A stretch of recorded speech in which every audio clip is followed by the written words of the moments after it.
Selamat pagi, Bapak-bapak, Ibu-ibu, saudara-saudara sekalian. Selamat datang beribadah kembali bersama kita, Gereja Every Nation Makassar. Saya percaya bahwa ada sukacita Allah di tengah-tengah kita, walaupun kita mungkin hanya di rumah saja. Tapi saya percaya kita bersama-sama dengan keluarga kita memiliki sukacita yang terbesar, yaitu karena ada Allah di tengah-tengah kita semua.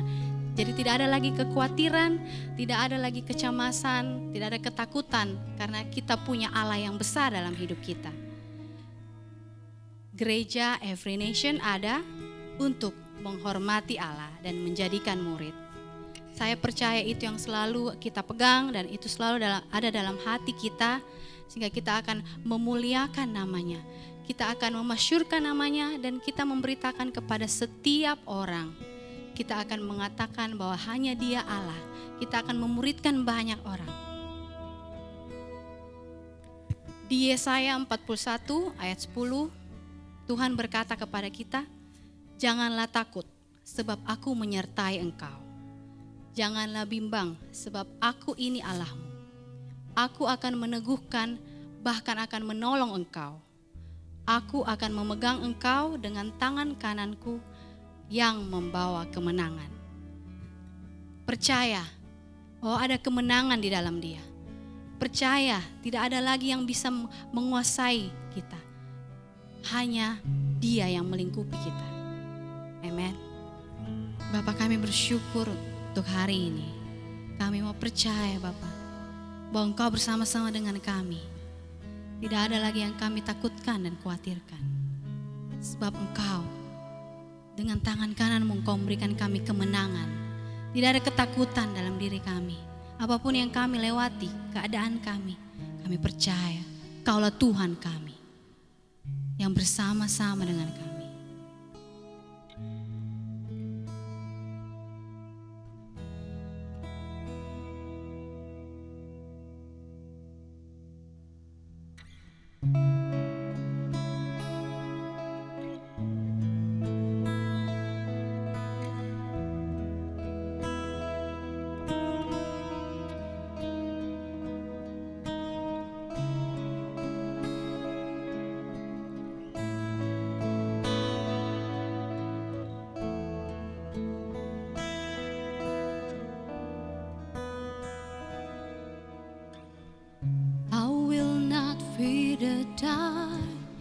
I know that where you are, every enemy will have to bow their knee.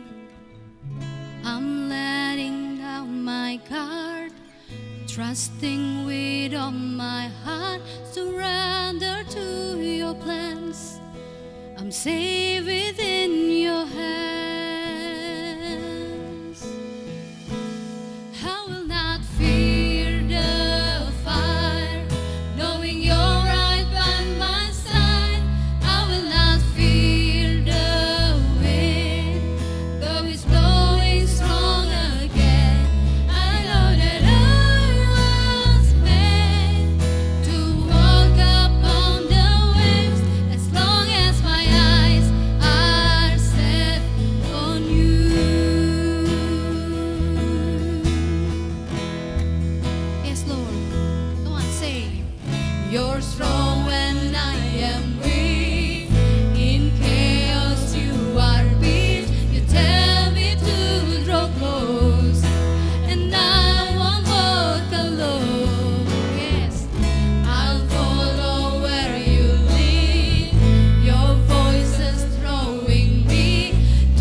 place my hope in every word you've spoken. Beyond what I can see, I know you're surrounding me. I will place my hope in every word you've spoken. Beyond what I can see, I know you're surrounding me. Oh, I will place my hope in every word you've spoken. Beyond what I can see, I know you're surrounding me. Again, I will place my hope in every word you've spoken. Beyond what I can see, I know you're surrounding me. 'Cause I will not fear the fire, knowing you're right by my side. I will not fear the wind, though it's blowing strong again. I know that I was made to walk upon the waves, as long as my eyes are set on you. I will not fear the fire, knowing you're right by my side. I will not fear the wind, though it's blowing strong again. I know that I was made to walk upon the waves. I know that I was made to walk upon the waves. I know that I was made to walk upon the waves, as long as my eyes are set on you. As long as my eyes are set on you. Oh, as long as my eyes are set on you.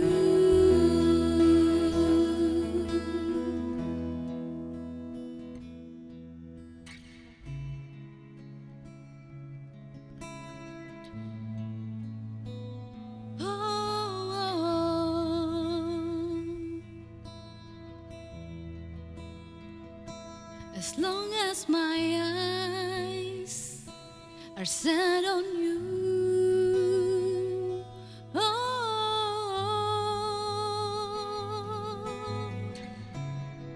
Jesus, I will set my eyes on you.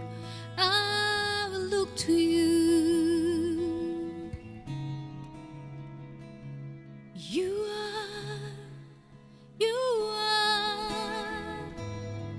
You are my God. You are my helper. You are my Savior.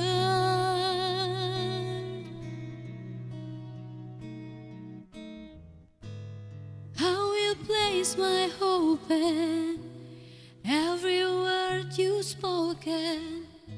Beyond what I can see, I know you're surrounding me. Say, I will place my hope in every word you've spoken. Beyond what I can see, I know you're surrounding me. Come on, say, I will place my hope in every word you've spoken.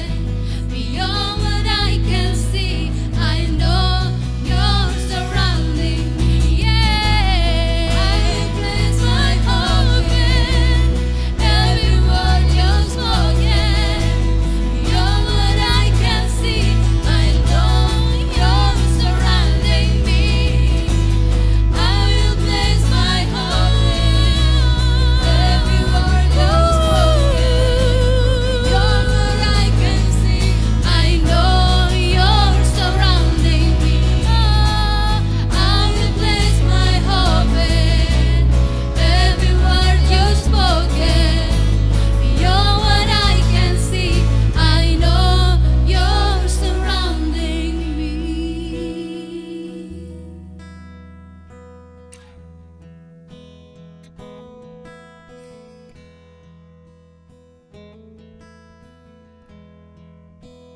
You stand by our side. And even you walk. You lead, I'll follow. You walk in front of us. And you lead us. Kau yang berjalan di depan kami.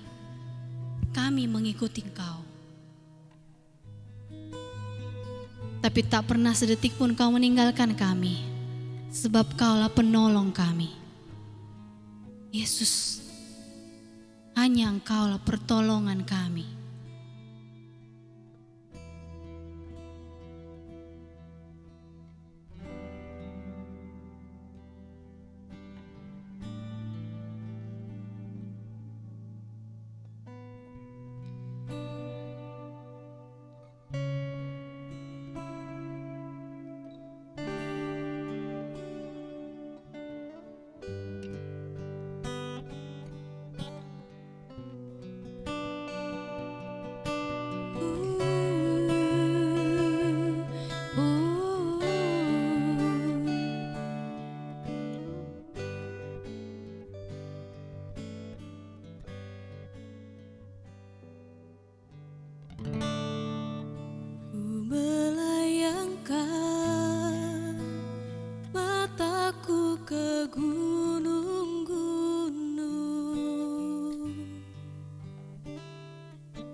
Kami nyatakan, Kaulah pertolongan kami. Di tempat Engkau berada, di hadirat-Mu, kami akan berdiam. Dan kami menemukan pemulihan, kami menemukan penghiburan, kami menemukan kekuatan kami, bahkan diri kami, identitas kami bersama dengan Engkau. Hanya Kaulah satu-satunya penolongku, satu-satunya pertolongan bagi setiap kami. Kami benar-benar bersyukur memiliki Allah seperti Engkau. Kami benar-benar Tuhan meninggikan Engkau, karena hanya Engkau yang layak. Hanya Engkaulah Tuhan kami, hanya Engkaulah Raja kami yang patut untuk disembah, yang patut untuk dipuji dan ditinggikan. Engkau yang memberikan hidup-Mu bagi kami semua. Engkau memberikan diri-Mu supaya kami memperoleh hidup yang kekal, supaya kami memperoleh keselamatan di dalam Engkau. Yes, thank you Jesus. Terima kasih Yesus. Terima kasih Tuhan. Kami bersyukur. Kami percaya hari ini ada firman yang memerdekakan kami. Ada firman yang menguatkan kami, melepaskan kami. Kami percaya ada Engkau bersama kami. Kami bersyukur Tuhan. Segala pujian, segala hormat, segala kejayaan, segala mazmur, semuanya hanya milik Engkau. Dalam nama Yesus kami berdoa. Amen.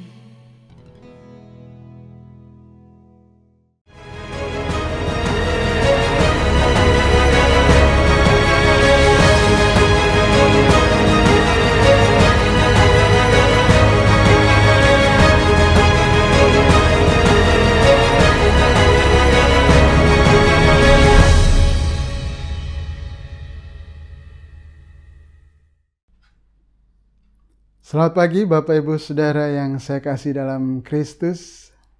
Kita sama-sama menyembah Tuhan saat ini dan kita telah menyanyikan nyanyian pujian kita kepada Dia. Dan memang Dia layak untuk menerima segala penyembahan kita.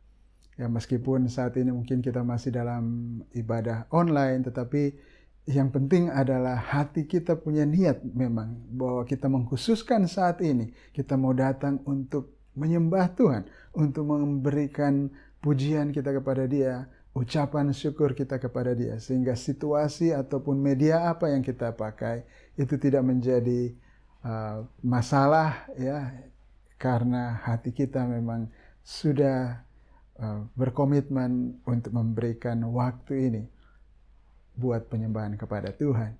Dan sekarang kita sama-sama mau belajar firman Tuhan untuk menyesuaikan pikiran kita dengan pikiran Kristus. Dan kita ada dalam satu seri yang baru saat ini, yaitu dari Mazmur pasal 23, Mazmur yang sudah sangat terkenal, kita semuanya sudah tahu bahwa Tuhan adalah gembala kita. Dan seri ini kita berikan judul perspektif, ya, pandangan, cara memandang. Kita ingin memandang dunia sekeliling kita, situasi yang kita hadapi di dalam lensa Tuhan sebagai gembala kita. Ya, saya tahu saat ini kita masih di dalam satu masa yang penuh dengan ketidakpastian. Ya, kita mungkin berharap-harap cemas apa yang akan terjadi ke depan, apakah ada gelombang baru dari pandemi, ataukah pandemi ini akan menuju kepada penurunan dan akhirnya kita bisa bebas kembali lagi beraktivitas seperti biasa. Mungkin kita tidak tahu hal itu apa yang akan terjadi, dan seringkali hal itu mungkin mendatangkan kecemasan bagi kita. Ya, mungkin saat ini ada di antara kita yang begitu terdampak dengan situasi pandemi ini yang membuat mungkin keadaan ekonomi kita tidak seperti semula, mungkin menurun, kesehatan kita mungkin menurun, ya, kebahagiaan kita mungkin juga menurun. Namun inilah kita mau memandang situasi yang kita hadapi ini dari perspektif Tuhan, karena dengan perspektif yang berbeda akan muncul sikap yang berbeda. Ya, ada seorang yang berjalan memperhatikan orang-orang yang sedang membangun sebuah gedung. Ya, dia datang dan melihat ada satu orang yang sedang menyusun batu, ya, batu untuk membangun gedung. Dan dia lihat orang ini bekerja ya seperti biasa saja, tidak ada ekspresi semangat ataupun ekspresi sedih, ya biasa saja. Dan dia datang dan bertanya, apa yang sedang kau lakukan? Pekerja ini mengatakan bahwa saya sedang membangun tembok. Dan orang ini kemudian pergi lagi ke sebelahnya lagi, ada orang lain yang melakukan hal yang sama, memasang batu itu, dan dia bertanya kepada orang itu, dan dia melihat bahwa orang ini kelihatan lebih bahagia dari pekerja yang pertama tadi dia temui, dan dia tanya, apa yang sedang kau lakukan? Dan orang atau pekerja yang kedua ini yang kelihatan lebih bahagia ini mengatakan, saya sedang membangun gereja. Wow. Dan kemudian orang ini melangkah lagi, jalan lagi, ketemu, melihat lagi orang pekerja yang ketiga. Dan dia lihat, wah, pekerja ini lebih bercahaya lagi mukanya. Melakukan pekerjaan dengan penuh semangat dan terpancar sukacita yang besar. Dan dia tanya, apa yang sedang kau lakukan? Dan pekerja ini mengatakan, saya sedang membangun rumah Tuhan. Jadi saudara bisa lihat bahwa perspektif itu mempengaruhi sikap. Ya, seperti apa pandangan seseorang itu sangat menentukan bagaimana dia bersikap menghadapi situasi yang dia sedang jalani. Nah, inilah yang kita mau sama-sama belajar dari firman Tuhan saat ini. Bagaimana kita memandang situasi kita dengan perspektif atau lensa Tuhan sebagai gembala kita. Dan ini adalah dari Mazmur pasal 23. Nah, sebelum kita sama-sama belajar firman Tuhan ini, mari sama-sama kita berdoa meminta pertolongan dari Roh Kudus. Bapa, kami bersyukur untuk kebaikan-Mu dalam kehidupan kami. Engkaulah yang memelihara kami. Engkaulah yang mendatangkan segala hal baik bagi kami. Dan saat ini kami mau belajar dari firman-Mu, dan kami berdoa, kami minta Roh Kudus menolong kami, baik hamba-Mu ini sebagai pembicara maupun kami semuanya yang mendengarkan, yang belajar dari firman ini. Kiranya sewaktu kami belajar sama-sama firman ini, mata hati kami menjadi terang, sehingga kami boleh memiliki perspektif atau cara pandang yang selaras dengan firman-Mu, yang sesuai dengan pandangan Engkau, sehingga kami pun boleh bersikap yang sesuai dengan kehendak Engkau ketika kami menghadapi situasi di mana kami ada, Tuhan. Tolong kami, Roh Kudus, di dalam nama Yesus Kristus. Amin. Ya, Mazmur 23, Bapak Ibu boleh membaca dalam Alkitab Bapak Ibu Saudara sekalian, ataupun bisa melihat di dalam layar kaca Bapak Ibu Saudara. Hari ini kita akan belajar dari ayat 1 saja, jadi saya akan bacakan buat kita semuanya. Mazmur pasal 23 ayat 1. Tuhan adalah gembalaku, takkan kekurangan aku. Di sini kita akan melihat perspektif atau bagaimana kita memandang dunia kita melalui lensa Tuhan sebagai gembala kita. Ya, kita akan sama-sama belajar dari ayat 1 ini. Yang pertama, kita akan melihat kata Tuhan. Tuhan di situ di dalam Alkitab kita semuanya dalam huruf kapital, huruf besar, T besar, U besar, H besar, A besar, N besar. Dan ini berarti di dalam bahasa aslinya ini adalah Yahweh, YHWH, yang adalah nama Tuhan. Yang oleh karena orang Israel ataupun para penulis atau penyalin kitab yang begitu menghormati nama ini sehingga mereka menggantikan nama ini. Mereka tidak ingin nama ini disebut dengan sembarangan sehingga mereka mengganti nama ini dengan Adonai, atau menulis di dalam Alkitab sebagai Adonai, atau yang berarti Tuhan, yang kita juga terjemahkan sebagai Tuhan. Namun demikian, sebenarnya ini adalah nama Tuhan Yahweh. Nah, kita perlu pertama untuk melihat siapa Tuhan ini, siapa Allah kita ini. Apa artinya Yahweh? Kita bisa lihat bahwa nama Yahweh ini Tuhan memperkenalkan kepada Musa. Ya, pertama kali kita bisa melihat ceritanya itu di dalam Keluaran pasal 3. Ya, ketika itu Musa sedang menggembalakan domba barangkali ya, dan dia lagi berjalan-jalan di padang, di gurun ya, ada mungkin semak-semak di sana, dan kemudian dia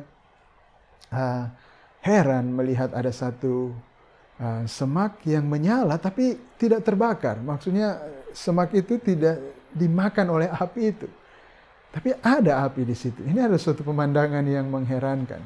Dan kemudian Tuhan menyatakan dirinya kepada Musa. Tuhan berbicara dan mengatakan kepada Musa bahwa dia telah mendengarkan jeritan orang Israel yang diperbudak di Mesir, dan dia telah mengingat janjinya kepada leluhur mereka, Abraham, Ishak, dan Yakub, dan dia bermaksud untuk membebaskan orang Israel dari Mesir. Dan dia mengatakan kepada Musa untuk pergi dan katakan kepada orang Israel tentang rencana Tuhan ini, bahwa Tuhan sudah mendengarkan tangisan mereka dan Tuhan akan membebaskan mereka dari penindasan di Mesir ini.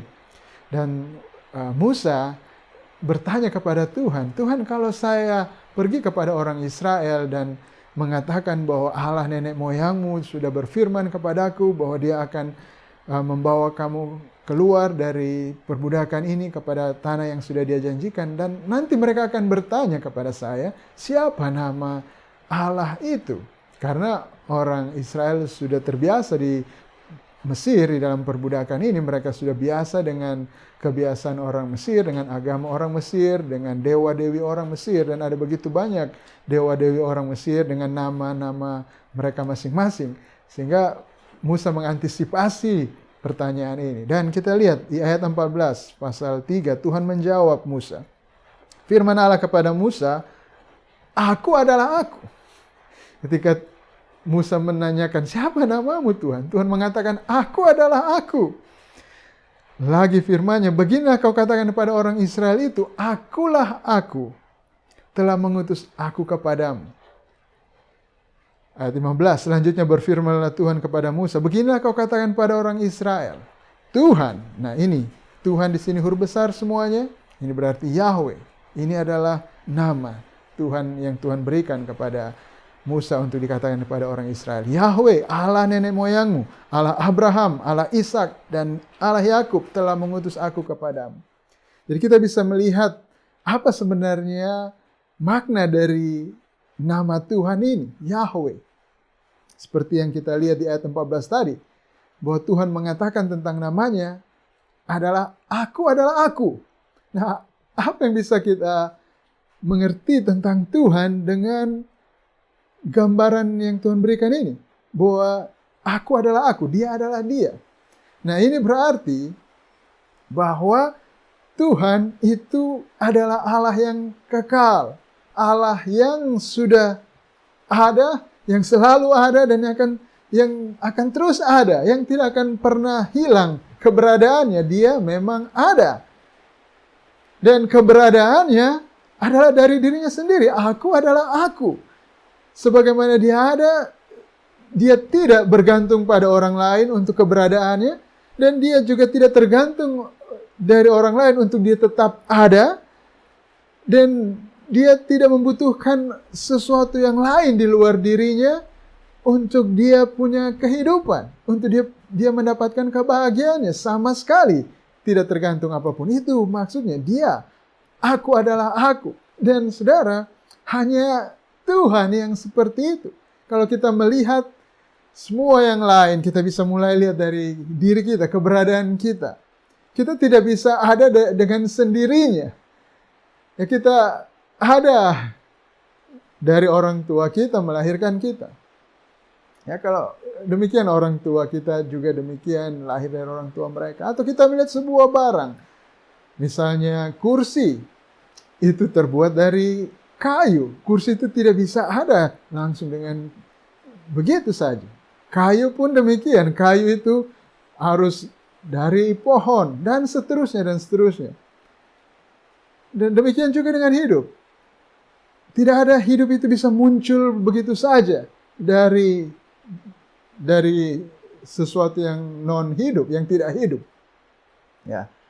Dari benda mati kemudian ada kehidupan, tidak bisa. Kehidupan itu hanya dipindahkan dari satu kehidupan kepada kehidupan yang lain, kepada kehidupan yang lain.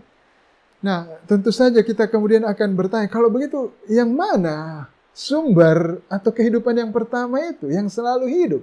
Yang mana yang sumber yang selalu ada? Nah, itulah Allah. Itulah nama Allah. Itulah dia nyatakan dirinya, bahwa dialah yang kekal, yang selalu ada. Bahwa sebelum semuanya yang lain ini ada, seluruh ciptaan ini ada, hanya ada Allah. Dan dia selalu ada. Tidak pernah ada waktu di mana dia tidak ada. Dan saudara, itulah arti nama Yahweh. Dia cukup dari dirinya sendiri. Dia tidak membutuhkan sesuatu di luar dirinya. Dia tidak tergantung kepada sesuatu di luar dirinya. Dia berkelimpahan dari dirinya sendiri. Dia bahagia dari dirinya sendiri. Dia punya kasih yang melimpah-limpah dari dirinya sendiri. Dia punya hidup yang berkelimpahan dari dirinya sendiri. Dan sama sekali tidak tergantung pada sesuatu di luar dirinya sendiri. Dialah yang mengadakan segala sesuatu yang di luar dirinya. Dialah yang maha kuasa, yang punya kuasa untuk mengadakan barang, mengadakan hidup. Hanya dia yang punya kuasa untuk membuat apa yang tidak ada menjadi ada. Kehidupan yang tidak ada menjadi ada. Dan itu berasal dari dirinya sendiri. Itu adalah nama Yahweh. Nah, ketika kita mengerti siapa Tuhan, bahwa dia adalah Allah yang kekal, Allah yang maha kuasa, Allah yang maha berkelimpahan, yang maha cukup. Terus apa yang membuat perspektif kita bisa berubah dari hal ini? Kalau kita tahu bahwa dia adalah Allah yang maha kuasa. Kalau kita tahu bahwa dia adalah Allah yang berlimpah-limpah. Allah yang bisa mengadakan apa yang tidak ada menjadi ada. Dan juga dia bisa membuat apa yang ada menjadi tidak ada.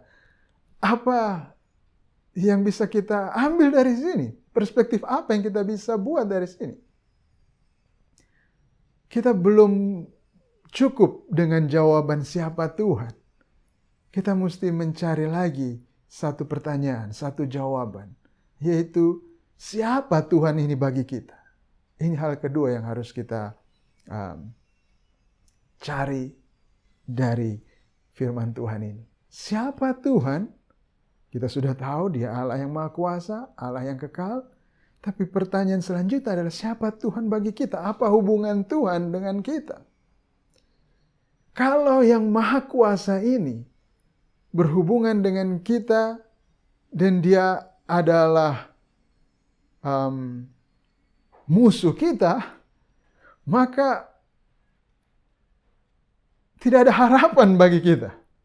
Kita mau buat apapun, kalau kita melawan yang maha kuasa, atau yang maha kuasa itu melawan kita, maka tidak ada yang bisa kita lakukan.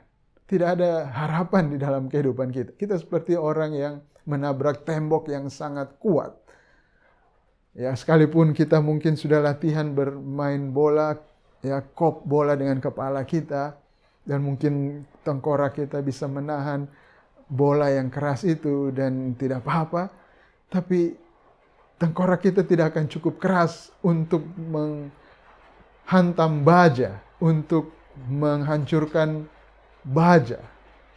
Nah seperti itu, kalau kita melawan yang maha kuasa, atau yang maha kuasa melawan kita, kita yang akan hancur. Jadi kita mesti bertanya, pertanyaan berikut ini, siapa Allah bagi kita? Kalau Allah tidak ada hubungannya dengan kita, untuk apa kita tahu? Apa gunanya kita tahu bahwa Dia adalah Allah yang Maha Kuasa? Nah, kita akan lihat apa yang Tuhan nyatakan tentang hubungannya dengan kita. Ayat tadi mengatakan, Tuhan adalah gembalaku. Ini dia hubungan Tuhan yang Maha Kuasa itu dengan kita. Adalah bahwa Dia adalah gembala kita. Dan saudara tahu apa itu seorang gembala? Daud yang menulis Mazmur ini, dia memulai karirnya sebagai gembala. Yang mungkin kita mengenal dia sebagai seorang raja yang hebat, tetapi dia memulai kehidupannya, dia dibesarkan di dalam satu keluarga dan dia tumbuh sebagai seorang gembala. Saudara mungkin ingat cerita ketika orang Israel ditantang oleh Goliat dan tidak ada seorang pun yang berani untuk melawan Goliat ini, dan Daud datang menawarkan dirinya kepada Raja Saul, Raja Israel pada waktu itu, mengatakan bahwa saya akan menghadapi Goliat itu. Dan tentu saja Saul mau pastikan bahwa jangan sampai dia hanya mempermalukan orang Israel saja, dan dia menanyakan karirnya, bagaimana kamu, apakah kamu punya pengalaman perang? Kamu pernah mengalahkan orang yang hebat? Siapa yang pernah kau kalahkan? Dan Daud mengatakan bahwa dia biasa menggembalakan kambing dombanya. Dan ketika ada beruang atau singa yang mungkin akan mengancam dombanya, yang akan mau menerkam kawanan dombanya, maka dia akan melawan singa itu. Dia akan menghancurkan, membunuh singa itu untuk membebaskan domba-dombanya dari ancaman bahaya dari singa-singa itu. Dan saudara, itulah seorang gembala yang baik. Dan gembala ini bukanlah sebuah titel ataupun julukan yang rendah ya di zaman itu. Pada waktu itu raja-raja memiliki titel sebagai gembala. Ya, karena frasa atau kata gembala ini dipakai sebagai ungkapan untuk seorang pemimpin. Karena seorang pemimpin, seorang raja, dialah yang memberikan perlindungan kepada rakyatnya, dialah yang menyediakan kebutuhan rakyatnya. Itu adalah seorang raja yang baik, seorang gembala yang baik. Dan di sini Tuhan mengatakan, atau Mazmur Daud mengatakan pengalaman hidupnya. Ini para ahli mengatakan bahwa Mazmur ini ditulis ketika Daud sudah menjadi raja. Dia sudah mengalami begitu banyak di dalam kehidupannya. Begitu banyak pengalamannya bersama dengan Tuhan. Dan dia mengatakan bahwa Tuhan adalah gembalaku. Nah, ini adalah kabar baik untuk kita semuanya. Bagaimana, siapa Tuhan itu bagi kita? Dia Allah yang maha kuasa, yang Allah yang berlimpah-limpah, yang tidak pernah berkekurangan, yang tidak membutuhkan apapun di luar dirinya. Dia bagi kita adalah seorang gembala. Dan ini berarti bahwa dialah yang memelihara kehidupan kita. Seorang gembala adalah yang memenuhi kebutuhan domba-dombanya. Kalau dia adalah gembala, maka kita adalah domba. Nah saudara, domba itu adalah binatang yang lemah, yang bodoh, yang tidak bisa mendapatkan kebutuhannya dengan dirinya sendiri. Dia tidak bisa mencari makanan sendiri. Dia bodoh ketika dia dibawa oleh gembala ke rumput, dan dia akan makan rumput itu. Kalau rumput itu sudah habis, dia akan makan tanah. Dia tidak tahu bahwa itu berbahaya. Dia butuh tuntunan gembala untuk membawa lagi dia ke rumput yang hijau, untuk menyediakan makanan bagi dia. Nah saudara, ketika kita menghadapi dunia ini, yang saat ini penuh dengan perubahan, dan mungkin kita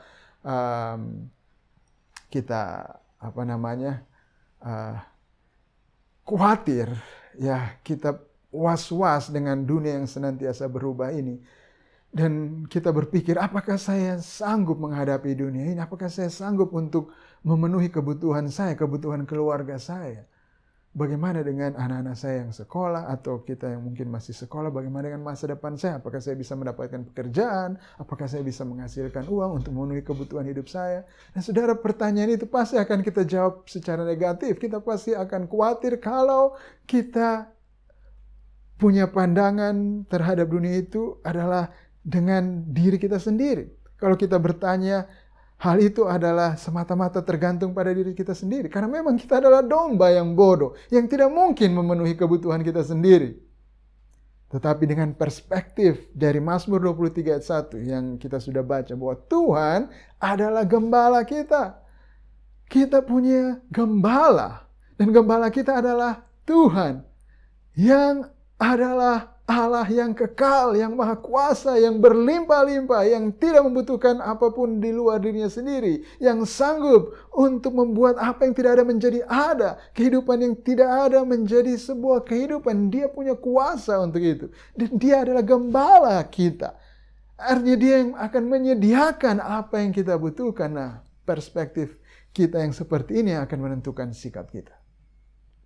Kita bisa menghadapi semua situasi, semua perubahan di dalam kehidupan ini dengan sikap yang benar. Karena kita tahu bahwa Allah kita itu, dia adalah Allah yang kekal, yang tidak berubah.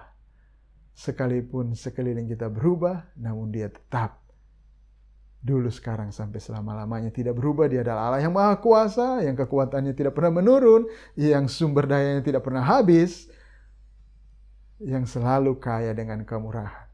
Dan saudara, ini merubah cara kita memandang hidup kita. Dan saudara, Tuhan mengatakan ya, waktu dia datang ke dunia, Tuhan Yesus Kristus, di Yohanes 10 ayat 11, dia mengatakan, akulah gembala yang baik. Gembala yang baik memberikan nyawanya bagi domba-dombanya. Saudara, kita sebagai domba, kita memang bodoh. Kadang-kadang kita tidak tahu apa yang kita butuhkan. Kita pikir yang kita butuhkan adalah ikan, daging, beras, rumah, sekolah, rekreasi, gadget. Kita pikir itu yang menjadi kebutuhan kita, dan kita begitu dikuasai dengan kebutuhan-kebutuhan itu yang selalu kita pikirkan. Namun kita tidak menyadari bahwa sebenarnya apa yang benar-benar kita butuhkan adalah hidup. Hidup yang kekal. Saudara, yang sangat jelas adalah bahwa kita mati. Kita akan mati. Dan saudara, ini adalah masalah. Kita butuh hidup yang kekal. Makanan yang kita bisa kumpulkan semua makanan, kita bisa kumpulkan semua ikan, kita bisa kumpulkan semua vitamin, kita bisa kumpulkan semua kesenangan, namun itu tidak akan membebaskan kita dari kematian. Kita tidak sadar tentang kebutuhan kita yang terutama, yaitu hidup. Hidup yang sesungguhnya, hidup yang kekal. Tapi gembala kita tahu bahwa itulah yang kita butuhkan. Dan dia menyediakan kebutuhan terbesar kita. Dan saudara, apa yang bisa memberikan kita hidup yang kekal bukan makanan yang banyak. Bukan rumah yang besar. Bukan gadget yang canggih. Bukan rumah sakit yang canggih. Apa yang bisa memberikan kita hidup yang kekal adalah nyawa Anak Tunggal Allah, nyawa Tuhan sendiri. Hidup Tuhan sendiri, itu yang bisa memberi kita hidup yang kekal. Tidak ada yang lain. Seluruh alam semesta ini tidak cukup. Tidak punya kemampuan, tidak punya kuasa untuk memberikan kepada kita hidup yang kekal. Dosa-dosa kita, semua itu menyebabkan kematian, yang mendatangkan kematian. Itu tidak bisa diselesaikan dengan seluruh dunia ini dikumpulkan. Seluruh isi dunia ini dikumpulkan untuk diberikan sebagai pembayaran atas dosa-dosa kita. Itu tidak memadai, tidak cukup. Hanya satu yang sangat berharga, yaitu Tuhan sendiri yang sudah kita lihat tadi. Dia adalah yang kekal, yang nilainya tidak terbatas, yang ada dari dirinya sendiri, yang selalu ada, yang punya nilai sangat tinggi, yang tidak terhingga nilainya. Itu yang kita butuhkan, hidupnya yang kita butuhkan. Dan saudara, gembala kita, Tuhan adalah gembala kita, Dia adalah gembala yang baik. Dia memberikan itu kepada kita. Tuhan Yesus mengatakan Dia memberikan nyawanya bagi kita, domba-dombanya. Dan saudara, ini adalah perspektif yang luar biasa. Kalau kita punya perspektif ini, kita akan memandang dunia kita secara berbeda. Kalau kita tahu bahwa kita punya Tuhan yang maha kuasa, yang maha ada, yang berkelimpahan, yang berkecukupan itu. Dan Dia adalah gembala bagi kita. Dia ada untuk kita. Dia ada untuk memenuhi kebutuhan kita. Dan bahkan yang termahal sekalipun, kebutuhan kita terbesar sekalipun, nyawanya sendiri, nyawa anak Allah ini, Dia berikan kepada kita. Dia tidak sayangkan. Saudara, gembala yang tidak baik, ketika datang musuh, datang singa, datang beruang yang mengancam akan menerkam domba-dombanya, gembala yang tidak baik ini akan lari. Kalau dia tidak mengasihi domba-dombanya, dia tidak pusing, biar saja mereka mati, biar mereka dimakan. Tapi gembala yang baik, dia akan mempertaruhkan nyawanya untuk memberikan kehidupan kepada domba-dombanya. Dan inilah Tuhan kita. Dia adalah gembala yang baik bagi kita. Dia tidak menyayangkan apapun. Bahkan dirinya sendiri, nyawanya sendiri. Allah Bapa tidak menyayangkan anaknya yang tunggal, tapi Dia menyerahkannya bagi kita. Saudara, Roma pasal 8 ayat 31 sampai 32 mengatakan, jika Allah di pihak kita, siapa yang akan melawan kita? Ia yang tidak menyayangkan anaknya sendiri, tapi yang menyerahkannya bagi kita semua. Bagaimana mungkin Dia tidak mengaruniakan segala sesuatu kepada kita bersama-sama dengan Dia? Kalau Bapa sudah menyerahkan anaknya yang tunggal yang sangat berharga untuk kita, supaya kita punya kehidupan yang kekal itu. Saudara pikir Dia tidak akan menyerahkan yang lain untuk hal-hal yang kita hadapi, yang kecil-kecil di dunia ini? Tantangan yang kita hadapi, apa yang kita butuhkan.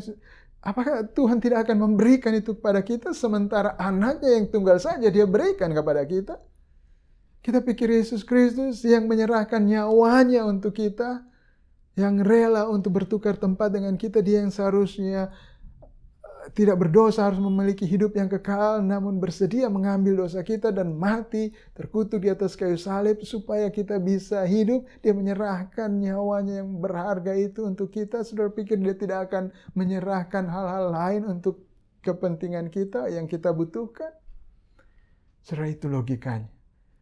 Kalau kita mengerti Tuhan adalah gembala kita, sikap kita akan benar. Nah, sikap seperti apa yang kita akan miliki kalau kita kenal siapa Tuhan? Siapa Tuhan bagi saya? Bahwa Tuhan adalah gembalaku. Maka kita bisa punya keyakinan. Seperti yang kita baca di Mazmur 23 ayat 1 tadi. Tuhan adalah gembalaku, takkan kekurangan aku. Aku tidak akan berkekurangan. Semua kebutuhanku pasti akan tercukupkan. Kenapa? Bukan karena saya hebat, bukan karena saya punya skill, saya punya kekuatan, tetapi karena Tuhan adalah gembalaku yang memeliharaku. Gembalaku adalah Yahweh, Allah yang kekal, Allah yang berlimpah-limpah, yang tidak kekurangan apapun, yang maha kuasa, yang bisa menjadikan apa yang tidak ada menjadi ada. Inilah yang menjadi gembala. Dialah yang menjadi gembala kita. Dia yang ada di pihak kita. Dialah pemelihara kita, yang menyediakan bagi kita apa yang kita butuhkan. Karena itu kita bisa yakin, aku tidak akan kekurangan, karena Tuhan adalah gembalaku. Allah itu cukup di dalam dirinya dan dari dirinya sendiri. dan kita semuanya mendapatkan kecukupan kita di dalam Dia. Dan saudara, apa yang bisa kita lakukan dalam kehidupan kita dengan pengenalan kita akan Tuhan kita sebagai gembala kita? Yang pertama, kita mesti berserah kepada Yesus sebagai gembala kita. Saudara, percuma kalau kita tahu Dia adalah yang Maha Kuasa, tapi kita bukan domba-dombanya. Kalau kita adalah musuhnya, wah, itu adalah hidup yang paling celaka. Dan saudara, langkah pertama yang paling penting dalam kita mengenal bahwa Tuhan adalah gembala kita, adalah kita mesti menjadi dombanya pertama-tama. Bagaimana itu? Siapa itu domba-dombanya? Adalah mereka yang percaya, yang bersandar kepada Kristus, yang berserah kepada Dia untuk keselamatan mereka, yang sadar bahwa mereka tidak bisa menyelamatkan diri mereka sendiri. Mereka tidak bisa memenuhi kebutuhan mereka sendiri, khususnya kebutuhan hidup yang kekal. Mereka tidak punya kuasa untuk melakukan itu, dan mereka hanya bersandar kepada Yesus Kristus, Sang Gembala Agung itu, yang menyerahkan nyawanya untuk memberikan hidup yang kekal pada domba-dombanya. Itu yang pertama harus kita lakukan. Percaya, berserah, bersandar hanya kepada Yesus Kristus sebagai gembala kita yang menyediakan hidup yang kekal bagi kita. Yang kedua, kalau kita sudah bagian dari kawanan domba Kristus, maka percayalah, gembala kita adalah Allah yang tidak berubah. Di dalam keadaan kita yang sekarang senantiasa berubah ini. Jadi sekalipun perubahan terus terjadi dan kita tidak pasti tentang masa depan kita seperti apa, tapi kita bisa pasti Allah kita tidak berubah. Aku tidak akan kekurangan apapun. Saya tidak perlu takut menghadapi masa depan, karena saya tahu Allah, Tuhan adalah gembalaku. Dan karena itu setiap hari kita mesti memutuskan dan mendeklarasikan bahwa karena Tuhan adalah gembalaku, aku tidak akan berkekurangan. Buang semua kekhawatiran, buang semua kecemasan, dan deklarasikan dengan penuh keyakinan, aku tidak akan berkekurangan karena Tuhan adalah gembalaku. Mari kita berdoa. Bapa, terima kasih Engkau Allah yang begitu baik bagi kami. Allah yang kekal, yang tidak membutuhkan apapun dari luar dirimu sendiri. Allah yang Maha Kuasa. Namun Engkau memandang kepada kami. Engkau menjadi gembala bagi kami. Engkau menjadi penyedia bagi kami. Memberikan apa yang kami butuhkan. Bahkan ketika kami membutuhkan nyawamu, nyawa anak tunggalmu, Engkau tidak menyayangkan itu. Engkau menyerahkan itu bagi kami. Tuhan Yesus Kristus, Engkau adalah gembala kami yang baik, yang menyerahkan nyawamu bagi kami. Roh Kudus, tolonglah kami supaya kami bisa terus memandang kepada Allah kami ini yang adalah gembala kami yang baik. Supaya kami bisa bersikap benar. Kami punya iman, kepercayaan yang teguh kepada Tuhan sebagai gembala kami. Kami tidak akan khawatir. Kami tidak akan takut berkekurangan sehingga menjadi orang yang egois. Tapi kami boleh menjadi orang-orang yang murah hati. Karena kami tahu bahwa kami tidak akan berkekurangan. Karena kami tahu Engkaulah yang menjadi gembala kami. Tolong kami Tuhan, supaya hati kami bisa benar seperti hati-Mu Tuhan. Di dalam nama Yesus Kristus. Amin. Bapak Ibu Saudara yang saya kasih dalam Kristus, saat ini kita sama-sama akan melakukan perjamuan kudus bersama. Ini adalah tradisi yang diturunkan oleh Tuhan Yesus sendiri terus-menerus kepada murid-muridnya dari generasi ke generasi sampai saat ini kepada kita. Perjamuan kudus ini adalah untuk kita mengingat apa yang telah Tuhan lakukan, hal yang sangat besar untuk menyediakan kebutuhan terbesar kita, yaitu hidup yang kekal, keselamatan, dengan harga yang paling mahal yang kita butuhkan, yaitu nyawanya sendiri. Dan di sini pun kita bisa mengingat bahwa Allah kita begitu mengasihi kita. Dia adalah gembala yang sangat baik, yang sangat mengasihi kita. Dan mari sama-sama saya mengajak kita semuanya yang percaya kepada Yesus Kristus, yang tahu bahwa kita tidak bisa menyelamatkan diri kita sendiri, kita tidak bisa memperoleh hidup yang kekal dengan segala usaha kita, tapi semata-mata hanya karena Dia yang memberikan nyawanya, menukar kebenarannya dengan dosa kita, mengambil dosa kita, memberikan kepada kita kebenarannya, memberikan nyawanya untuk menanggung dosa kita. Kalau kita percaya itu, mari saya ajak kita semuanya saat ini untuk melakukan perjamuan kudus ini bersama sebagai deklarasi iman kita bahwa hanya karena Dia memberikan nyawanya bagi kita, kita boleh memperoleh hidup yang kekal. Mari sama-sama Bapak Ibu, kita persiapkan hati kita untuk melakukan perjamuan kudus ini bersama.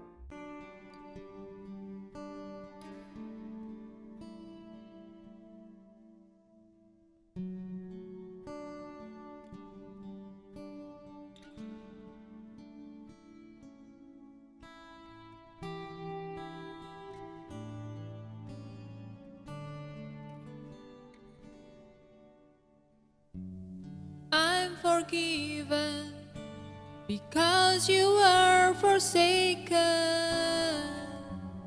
I'm accepted, you were condemned. I'm alive and well, your spirit is within me, because you died and rose again. I'm forgiven because you were forsaken. I'm accepted, you were condemned. I'm alive and well, your spirit is within me, because you died and rose again. Amazing love, how can it be that you, my King, will die for me? Amazing love, I know is true. It is my joy to honor you in all I do. I honor you.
Tuhan, kami bersyukur kepadamu untuk tubuh-Mu yang Kau serahkan bagi kami, Tuhan. Kami akui kami tidak mungkin memenuhi kebutuhan kami akan hidup yang kekal ini dengan usaha kami sendiri. Kami hanya orang berdosa. Kami seperti domba yang tersesat, yang bodoh, yang lemah, yang tidak bisa menyelamatkan diri kami sendiri. Namun kami bersyukur, Kau adalah gembala yang baik bagi kami. Engkau menyerahkan nyawa-Mu bagi kami, menyerahkan tubuh-Mu bagi kami, supaya kami memperoleh hidup yang kekal. Kami akui, Tuhan, hanya tubuh-Mu yang Kau serahkan bagi kami. Hanya itulah yang memberikan kepada kami keselamatan, hidup yang kekal. Bapak, Ibu, Saudara yang kekasih, mari kita makan bersama.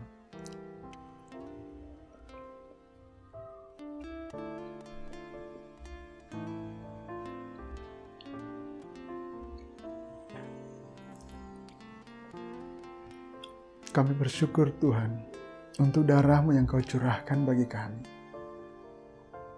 Hanya dengan darah-Mu saja kami mempunyai kelayakan untuk menjadi umat-Mu, untuk mengikat perjanjian kekal dengan Engkau. Engkau adalah Allah kami, dan kami adalah umat-Mu. Engkau adalah gembala kami, dan kami adalah domba gembalaan-Mu. Tuhan, kami tidak ada yang pantas, tidak ada yang baik dari kami sehingga kami boleh pantas menjadi umat Engkau, umat kesayangan-Mu yang Engkau kasihi. Semuanya semata-mata karena darah-Mu yang Kau korbankan bagi kami, yang Kau curahkan bagi kami.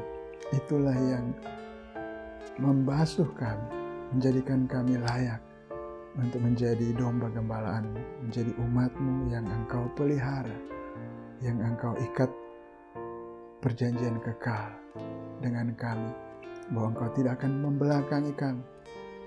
Engkau akan memelihara kami, berbuat baik dengan kegirangan untuk menumbuhkan kami, untuk membuat kami berbuah banyak. Terima kasih, Tuhan, untuk darah-Mu yang sangat mahal yang Kau telah curahkan bagi kami. Kami akui hanya darah-Mu saja yang menyelamatkan kami. Bapak, Ibu, Saudara, mari kita minum bersama. Amazing love, how can it be?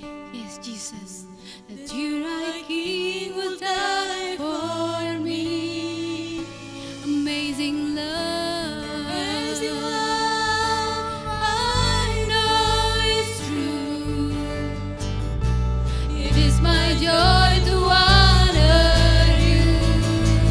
Amazing love, how can it be that you, my King, will die for me?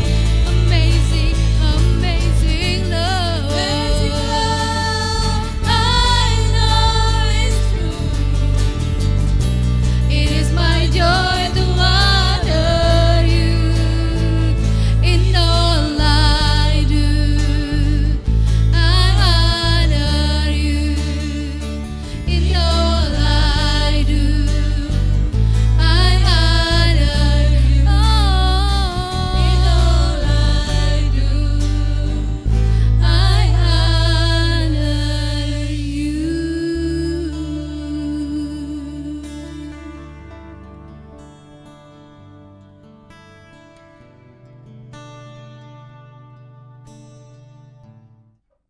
Amin, amin, amin. Baik, Bapak, Ibu, Saudara, sekarang kita akan memberikan persembahan kita kepada Tuhan, dan saya percaya kita punya perspektif yang baru sekarang. Kita tidak perlu takut kekurangan. Mungkin kita bisa melihat ke depan, situasi mungkin bisa berubah. Apakah kita punya penghasilan masih bagus ke depan atau tidak. Tapi dengan memandang kepada Tuhan hari ini, Dia adalah gembala kita yang baik. Kita tidak akan kekurangan. Saya percaya kita akan terus senantiasa menjadi umat Tuhan yang murah hati, yang selalu mau memberkati orang lain, yang selalu berlimpah-limpah dengan kebaikan. Dan kita tahu bahwa Tuhan kita itu berlimpah-limpah dengan kebaikan, dan Dia memakai kita untuk menyalurkan kebaikannya kepada banyak orang di luar sana yang mungkin belum mengenal Dia. Dia ingin berita Injilnya ini bisa disampaikan kepada seluruh umat manusia. Jadi mari kita datang membawa persembahan kita kepada Tuhan, dan juga ada persembahan khusus bagi orang-orang yang miskin, orang-orang yang cacat, yang mungkin berkekurangan. Kita mau menunjukkan bahwa Allah kita adalah Gembala Agung yang akan memenuhi kebutuhan setiap orang. Mari kita bawa persembahan kita kepada Tuhan. Bapa, kami bersyukur Engkau yang menyediakan bagi kami segala kebutuhan kami, bahkan melampaui kebutuhan kami. Engkau telah bermurah hati kepada kami, Tuhan. Dan kami tahu Engkau memberkati kami, bukan hanya kami sendiri. Engkau mengasihi semua orang. Engkau mau setiap orang memperoleh kebutuhan mereka. Dan kami datang membawa persembahan kami kepadamu, Tuhan, dengan ucapan syukur. Kami tahu semuanya ini adalah berasal dari Engkau, Tuhan. Dan Tuhan, kiranya persembahan kami ini boleh dipakai untuk memperlihatkan kasih-Mu kepada banyak orang. Supaya mereka bisa mengenal kabar baik yang dari Engkau. Bahwa Engkau adalah Allah yang menyelamatkan. Gembala Agung yang menyerahkan nyawanya bagi domba-dombanya. Berkati setiap kami, Tuhan, biar kami bisa menjadi saluran berkat-Mu bagi banyak orang. Di dalam nama Yesus Kristus. Amin. I will place my hope in every word you spoken. Beyond what I can see, I know you're surrounding me. Come on, say, I will place my hope in every word you spoken. Beyond what I can see, I know you're surrounding me. Yeah, I will place my hope in every word you spoken. Beyond what I can see, I know you're surrounding me. I will place my hope in every word you spoken. Beyond what I can see, I know you're surrounding me. I will place my hope in every word you spoken. Beyond what I can see, I know you're surrounding me.